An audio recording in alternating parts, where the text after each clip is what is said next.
Is it a good idea to buy a Steam Deck right now? Yes, but I can understand the hesitation that sometimes people have when spending that much money on a system, right? All the kind of questions of, is Valve going to release a new version anytime soon that's going to make the current one not worth grabbing? Is the current one going to get a price drop anytime soon? Is there another option out there worth grabbing instead? So I just want to take a step back and answer all these questions to give you the clearest idea if now is the best time for you. A portion of today's video is sponsored by BetterHelp.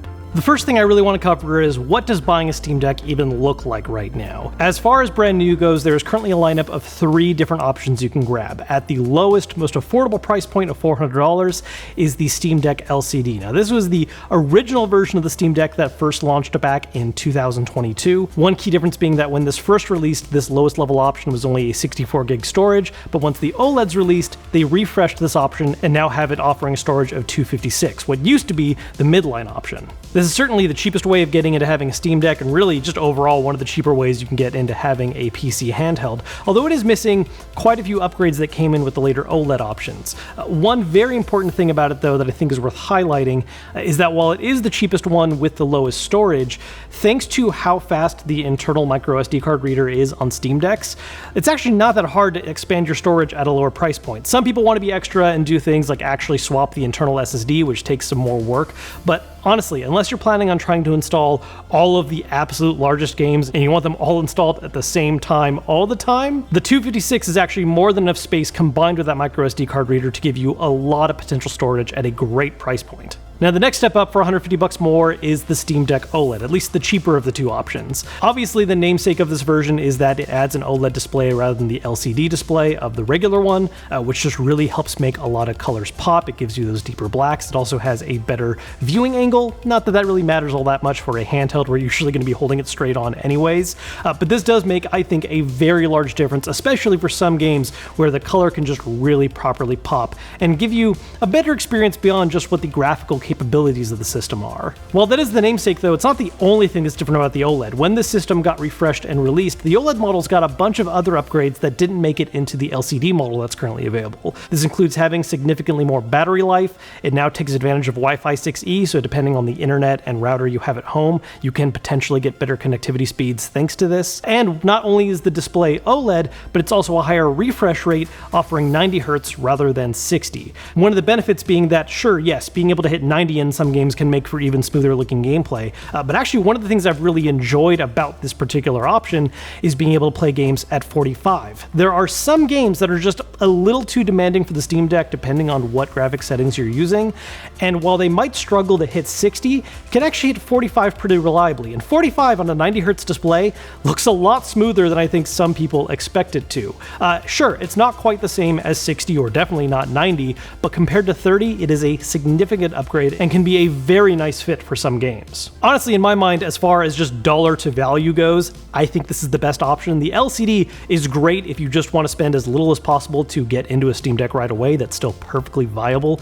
But as far as all the additional upgrades you're getting for the price difference, this one to me really feels like the sweet spot option. Now, the next step up from this one for $100 more is a bit more of a straightforward upgrade. There's really just 2 important differences, and this is the one I use in particular, although I have the special edition launch one they did because I couldn't help but be a little bushy about that. But the major upgrades for this one are storage and the screen. On the storage side of things, you are doubling the 512 storage of the regular OLED, now hitting a full terabyte, which can be a little overkill depending on what games you're planning on playing on this. If you're primarily interested in a Steam Deck for older titles and indies, you really don't need that much storage. But if you're trying to install and play a variety of more demanding titles, like say Cyberpunk or Baldur's Gate 3, that's absolutely going to take up a lot more space that you could take advantage of with this greater storage. And while the displays are the same across the 2 OLEDs, this more expensive option does offer an anti-glare screen, which can offer improved visibility in some playing conditions, particularly if you're trying to play outside. It just gives you better clarity and not having to deal with reflections and light bouncing off the screen depending on what angle you're holding it at. If you have the funds available and you just want to throw down for the biggest, best version of the system,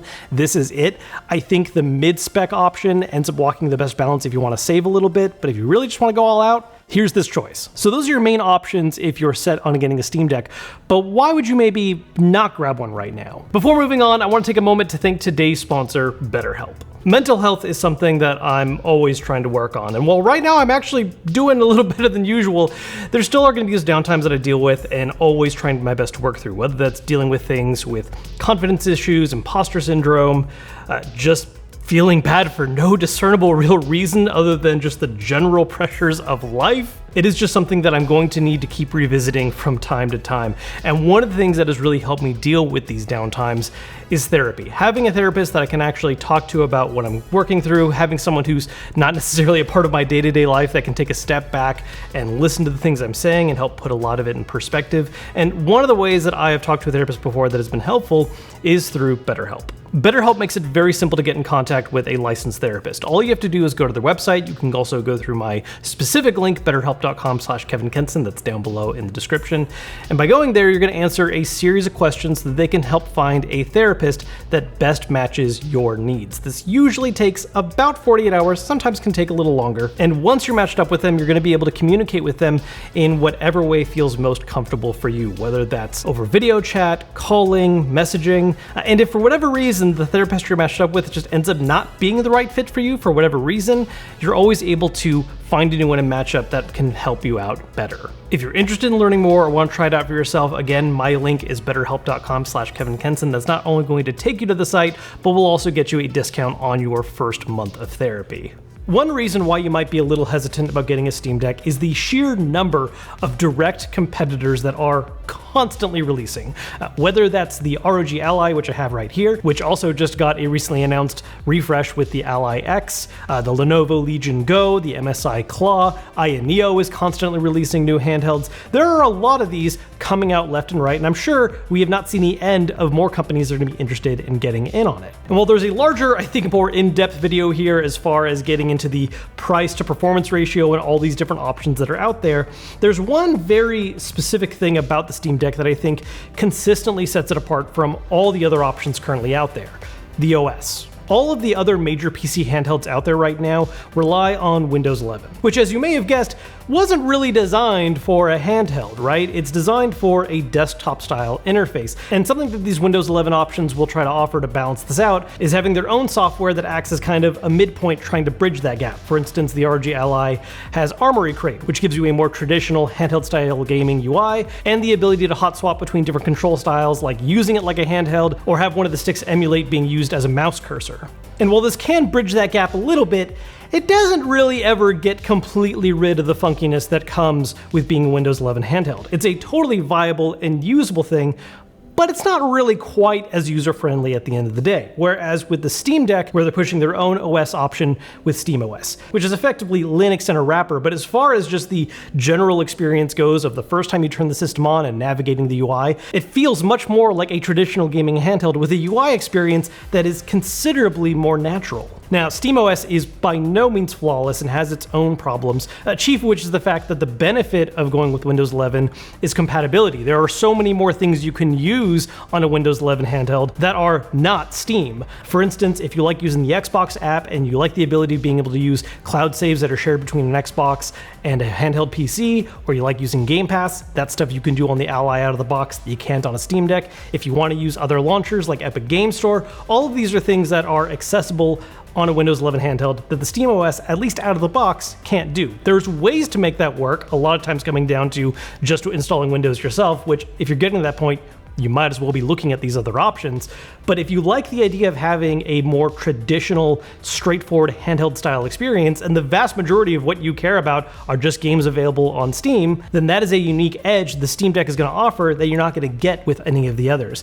Yeah, you can also get into the nitty gritty in terms of, how much power you're getting for how much dollar you're spending, which the Steam Deck I think still ends up being pretty good at, especially in terms of getting one of the lower cost options and what kind of performance you're getting at that lower buy-in price. But ultimately, I think right now, at least, when you're looking at, should you get a Steam Deck versus any of these other options out there, SteamOS really is a unique advantage this can leverage. So much so that one thing that I have talked about a lot is that I'd be very curious to see what would happen if Microsoft got involved and launched a new version of the Windows OS that is designed for handhelds in mind. That could potentially be a huge deal for a lot of these other PC handheld options and making something that just feels more natural. But as of right now, at least, that isn't the case. If it ever does happen, would certainly change my mind in the conversation a little bit right here. But as of right now, it's something absolutely worth considering. So those are some good reasons why you might want to stick with specifically Steam Deck. But then another question that arises with that I've seen a few people ask before is, well, how soon is this one going to be made irrelevant by the next one? Some parts of the tech industry, phones especially, have gotten people very used to the idea of new versions coming out all the time, sometimes as often as annually, and making the current version that you just bought immediately irrelevant. And at least based on Valve's own comments, that is not going to be the case anytime soon with the Steam Deck. While we did get the OLED refresh last year that also adjusted some of the prices and upped the overall value of the systems, as far as getting an actual brand new big upgrade, something that you could call a Steam Deck 2, Valve has been pretty adamant about the fact in interviews and press releases that they are not planning on having a new system come out anytime immediately soon, with the closest estimate being talked about at the end of last year, saying that it's 2 to 3 years away, meaning that at the soonest, we could see something at late 25, if not all the way into 26. One concern that I've seen brought up about this is some people pointing out that that may be the plan that Valve has, but because all these other competitors are entering the market, we're going to start seeing some launch with bigger and better chipsets. That might be a reason for Valve to hurry up a little bit and release something sooner than they're currently planning. And while I understand some of that logic, in the grand scheme of things, they're not that far away from this next one as far as just when to do a major refresh, right? There could be some big handhelds that come out near the end of this year that make that gap larger, and maybe that raises a separate question for something like, say, having a price drop on current systems so they hold their value better. But as far as just Valve feeling the pressure to release a whole brand new version of the system, I think that's pretty unlikely. It might be a reason for them to focus more on that late 25 time to release versus sometime in 26, but I don't think it's going to be something where it speeds up a brand new model coming out by the end of this year or sometime early 25. Which, on that note, one other thing worth considering is the price of the system. We did just see the prices adjust and overall get to be a bit better value for getting a system now, thanks to the refreshes that happened last year. So there is the question of, could we see price drops happen sometime again in the near future? Which, no, at least not permanent ones. I think that the OLED refresh was a good idea to kind of reset the value of these, and there's always the possibility we might get some other kind of quiet refresh that adjusts values a little bit, but not so much that I think it's going to be a massive amount of savings. However, there is always the chance of temporary sales. One thing that Valve is very much known for is having their Steam sales where you can get a lot of games at a great price, and we've already seen them during some of these sales offer Steam Deck sales at the same time, either by dropping the prices on the regular ones or giving better prices for things like refurbished models. So if you're interested in grabbing a system at the lowest price possible and you don't mind waiting a little bit, that is one reason you could hesitate on buying a system right now. Pay attention to when the next major Steam sale is going to be. There is no guarantee you're going to be getting Steam Deck sales at the same time, but if there was a time for them to do some limited run sales for those systems, that would be the time they do them. So overall, right now is a great time to buy a Steam Deck. The only reasons why you might want to hesitate even just a little bit is if the idea of a Windows 11 handheld is a bit more appealing to you, if you like the idea of the wider compatibility with more stuff. While you could install Windows on a Steam Deck, that's kind of just extra effort at this point versus just grabbing one of the other options out there on the market. So that's something worth paying attention to. And if you're trying to spend as little as possible and you want to spend even less than what the entry-level one costs right now, keep those eyes open, pay attention to when Steam sales are going on. There's not any guarantee that Steam Decks are going to go on sale as part of those, but those are going to be the best possible times to see them maybe crop up a little bit. As always, if you enjoyed this video and found it useful, hit that thumbs up button to let me know. Make sure to subscribe so you don't miss out on future stuff. I do want to take a moment to once again thank BetterHelp for sponsoring a part of today's video. Their link is down in that description if you want to check it out. Until next time, I'll see you all later.